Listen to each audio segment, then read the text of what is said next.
Olá, queridos, a paz do Senhor Jesus para todos, amém? Eu sou o pastor Adilson e esse é o Conexão da Alma. Amados, hoje, dia 25 de dezembro, dia de Natal, já estamos aqui quase terminando o dia de Natal, já são pouco mais de 21 horas e eu quero trazer uma palavra, trazer para nós aqui uma palavra que o Senhor ministrou no meu coração nesses últimos dias. Presta atenção. O mundo cristão, ou dentro do cristianismo, nós temos o costume de celebrarmos o nascimento de Jesus Cristo. A Bíblia, ela não fala de datas, sobre o nascimento de Jesus Cristo. Na verdade, a Bíblia fala poucas coisas sobre a infância de Jesus Cristo, ou quase nada, da infância de Jesus Cristo. E sobre o seu nascimento vai aparecer um ou dois trechozinhos lá em Mateus, depois lá em Lucas, que fala sobre o nascimento de Jesus Cristo e das coisas que aconteceu ali em torno do seu nascimento. Mas nós, os cristãos, nós costumamos celebrar o Natal, entendendo que o Natal é o dia, comemora-se o dia do nascimento de Jesus Cristo, independente de religião, se você é evangélico, se você é católico, se você é espírita, se você é... independente de religião, no mundo cristão nós celebramos o Natal, tendo em vista o nascimento de Jesus Cristo. E é interessante a gente pensar dessa forma, porque à medida que vai se aproximando o mês de dezembro, acontece na nossa vida um clima todo diferente, uma certa harmonia, um clima de amor, um clima de gratidão, de paz, um clima de caridade, um clima de bondade que afeta todas as nossas vidas, de todo o povo no mundo cristão. E nesse período, no período de dezembro, geralmente nesse período, nós estamos mais voltados para fazer o bem e a cuidar das pessoas, cuidar do próximo. Quase que todos nós estamos envolvidos nessa tarefa de ajudar o próximo quando chega o mês de dezembro. E a isso nós chamamos de espírito de Natal, ou clima de Natal. Mas o que acontece é que logo após, daqui a pouquinho já é meia-noite, e logo após a meia-noite, ao chegar, ao dar início ao dia 26 de dezembro, esse clima, ele parece que ele deixa de existir.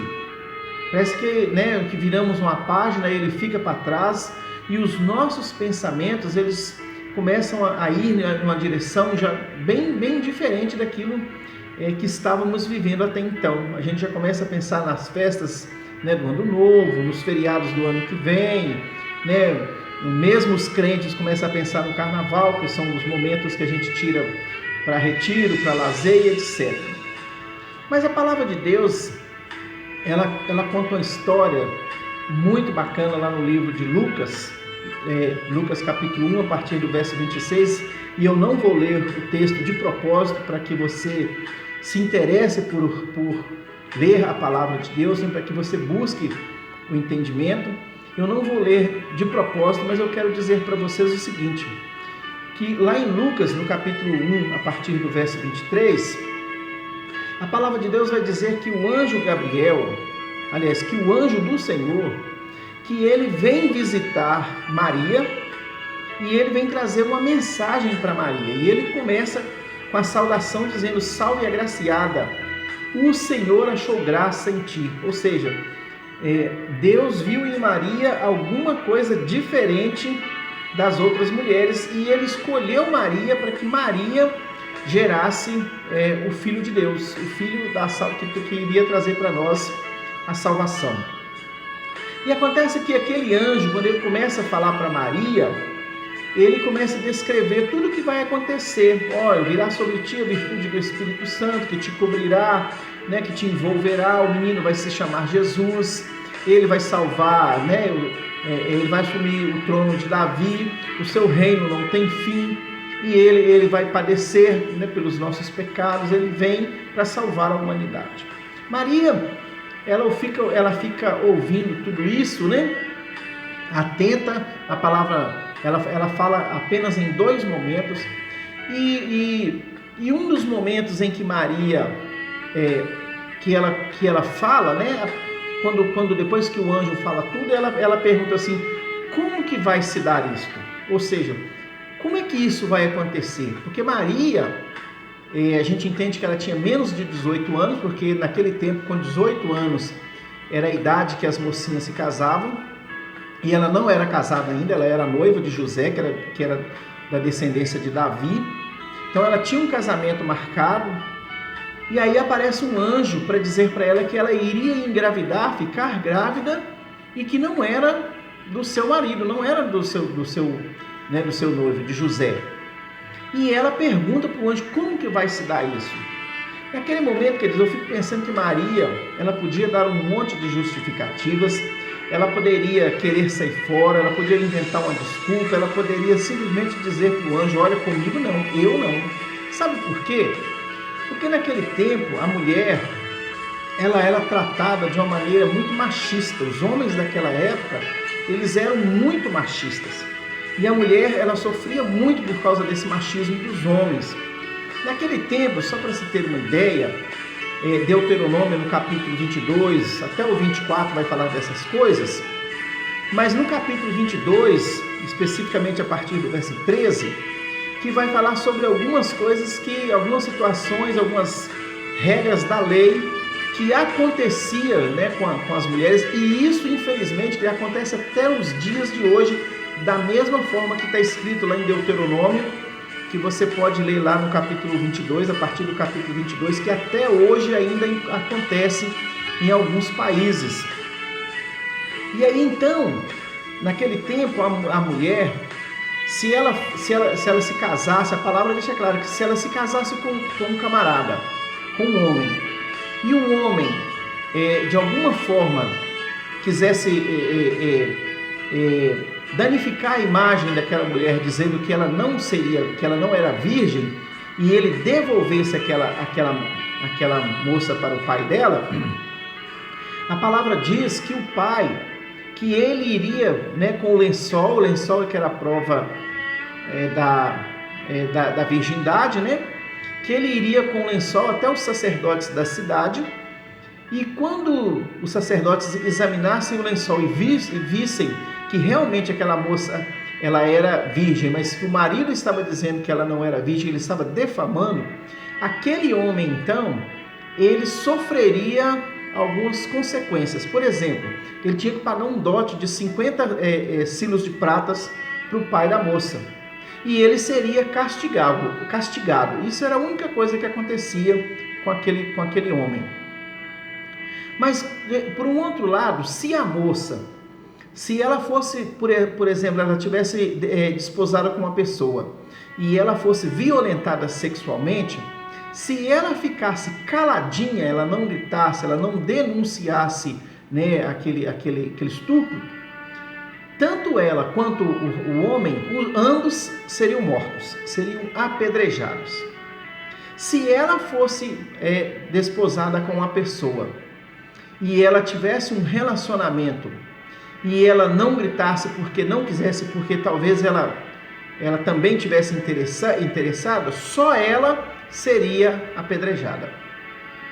E no caso de ela estar desposada com alguém e ela se deitar com outro homem, a palavra diz lá em Deuteronômio, a partir do verso 22, que esta mulher, ou que o noivo desta mulher levaria essa moça até o pai dela, até a porta da casa do pai dela, e todos os homens daquela cidade, da cidade daquela moça, a apedrejariam até a morte. Olha para você ver que coisa terrível que aconteceria com uma mulher que aparecesse grávida, né, e não fosse casada. Então o anjo, ele está trazendo uma mensagem para Maria, dizendo para Maria: olha, você foi escolhida por Deus para gerar o Filho de Deus, aquele que vai trazer a salvação. E ela está querendo saber como que isso vai acontecer, uma vez que, se ela aparecer grávida, ela está desposada com José, e ela aparecer grávida, ela vai então ser apedrejada. Eu fico pensando que na mente dela o que veio imediatamente foi isso. Mas mesmo com tudo isso, ela não reagiu, ela não falou nada, ela apenas queria saber como que isso ia acontecer. Então o anjo do Senhor, ele vai dizer para ela, olha, a virtude do Altíssimo te cobrirá. E aí ela ficaria protegida. Então com isso, o que nós entendemos é que ela então, quando ela ouve o anjo falar isso, primeiro, ela entende que Deus tem um propósito na vida dela e através da vida dela. E a outra coisa que eu entendo, a segunda coisa que eu entendo, é que ela confiou no Senhor. Ela sabia quem era Deus. Então, ela confia no Senhor de que o Senhor ia fazer tudo para que ela não fosse apedrejada. E uma outra coisa, lá no verso 32, que é a parte mais linda de tudo isso, que ela vai dizer assim, olha, disse então Maria, eis aqui a serva do Senhor, cumpra-se em mim segundo a tua palavra. Depois de ouvir tudo, depois de confiar no Senhor, a palavra que ela diz é, eis aqui a serva do Senhor, cumpra-se em mim segundo a tua palavra. Amados, olha, querer cuidar das pessoas, querer ajudar as pessoas, fazer algo para as pessoas, nessa época de dezembro é muito lindo. Mas o desejo do meu coração é que na minha vida, na sua vida, que isso não aconteça só em dezembro, mas que aconteça por todos os meses, a partir de amanhã, dia 26, que isso seja uma verdade na nossa vida, na minha vida, na sua vida.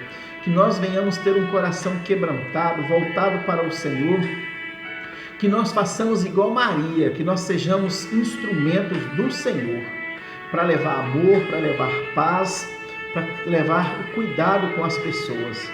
Que a partir de amanhã nós sejamos ferramenta do Senhor para distribuir entre os povos a palavra do Senhor. Que em 2022, que a partir de amanhã, 26/12/2021, que a nossa vida seja transformada e que nós venhamos nos entregar totalmente ao Senhor e deixar que Ele cumpra em nós a vontade dEle que está escrita na sua palavra. Queridos, assim eu te convido a fazer igual a Maria, a ouvir a palavra, a confiar no Senhor e a se entregar a Ele para que Ele te use. Que Deus te abençoe. Nós nos encontramos em outro vídeo em nome de Jesus.